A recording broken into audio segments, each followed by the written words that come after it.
One TV Patrol.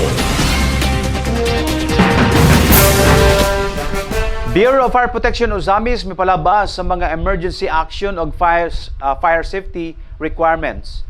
Aron mapalig-on ang kahibalo o kaandam sa mga personnel sa fire safety enforcement, gipagayon sa Bureau of Fire Protection o BFP Region 10, Misamis Occidental Provincial Office, pinagis sa BFP Usamis City Fire Station ang 40-hour fire safety enhancement seminar nga gisugdan ni atong Hulyo 27 sa Aguada Multipurpose Hall.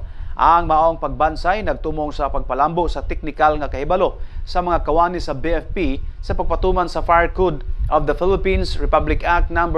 9514. Lakip ang hustong inspeksyon sa mga establishmento, pagproseso sa fire safety clearances o pagpalig-on sa emergency response o fire prevention measures. Gitambungan ang pagbuka sa seminar ni Mayor Sam Normango Fuentes, isip guest of honor and speaker.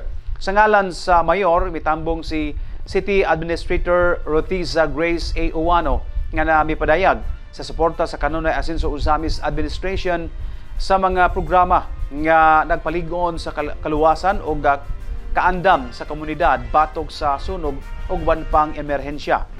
Ang maong seminar kabahin sa padayon nga paningkamot sa BFP sa pag-uswag sa kalidad sa serbisyo o pag-andam sa mga personnel aron na mas epektibong mapanalipdan ang kinabuhi sa kabtangan o kinabuhi o kabtangan sa katawhan. One TV Patrol.